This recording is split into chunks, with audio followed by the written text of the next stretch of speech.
We're dealing with a complex case here, folks.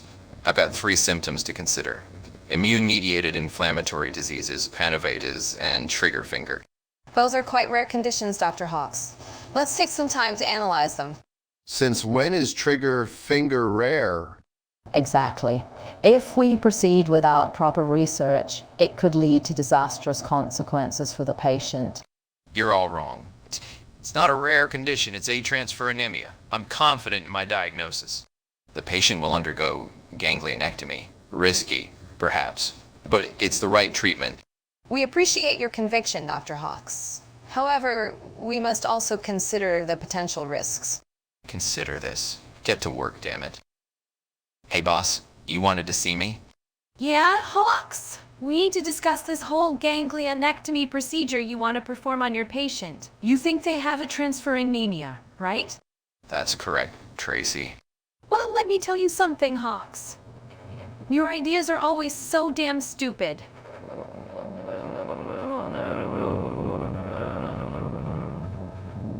What makes you think this ganglionectomy will even help this patient? I understand your concerns, boss, but I have good reason to believe that. You don't have reasons, Hawks. You're just guessing and hoping. This is not some game. Do you want me to get a word in, or are you just going to yap oxygen diminishing crap with that massive pie hole of yours? How could this have happened?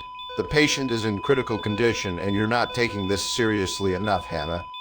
Dr. Hawks' insistence on ganglionectomy as a treatment for transfer anemia was misguided.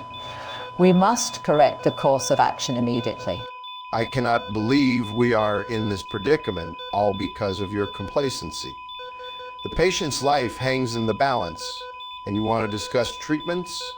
What the hell else are we going to discuss?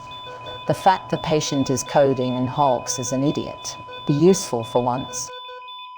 All right, enough of your nonsense. You nearly killed that man with ganglionectomy because you misdiagnosed him as having A-transfer anemia. But Hawks, we were sure he had a transfer anemia based on our tests and symptoms. And the fact that we were just 1 milliliter off in his serum transferrin levels should have tipped us off to a misdiagnosis. I mean, who among us hasn't made that mistake? You all need to stop making mistakes. Tell that to your parents. That's useless. It was a one-time thing. Yeah, there's no way they quit using contraceptives after coming up with our idiot of a boss. You people are disgusting. I'm going for lunch now, and you're staying here to correct your diagnosis on the patient. So, how's the oncology department doing these days, Johnson? They're handling things pretty well considering the circumstances. A few cases that are a bit tricky, but overall we're making good progress. I suppose that makes sense, given the kind of work you do in there. I've got to ask, what exactly is it you find most challenging about your job? Let's see. Dealing with patients who don't want to be treated is probably my biggest hurdle. There are also times when we're up against a clock and... Speaking of going against the clock, you're monopolizing the conversation and I've got a patient to treat. Learn small talk. Johnson. Transfer anemia was a misdiagnosis. I figured out the real issue. How can you ignore proper medical protocol, Hawks? You have no business storming in here without protective gear. This is extremely unprofessional, Hawks. You should know better. I didn't solve it during lunch with Dr. Johnson. I solved it with the power of my superior intellect.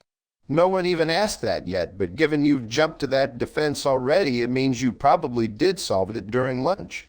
And what is this new diagnosis you speak of? It's X-linked dystonia Parkinsonism. That's a rare condition, team. X-linked dystonia Parkinsonism. That's a rare condition, Hawks. Oh, shut the hell up, Hannah. I just said that. What's the prognosis? It's not good. Not good at all. Hey, congratulations to you too, by the way. Finding that patient's diagnosis was quite the achievement. Thank you, I appreciate it. Well done your part as well.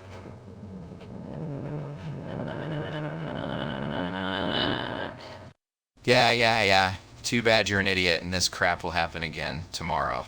It's going to happen because of you, Hawks. If you quit making idiotic decisions, we will quit having idiotic conversations. Shut up. I'm going home.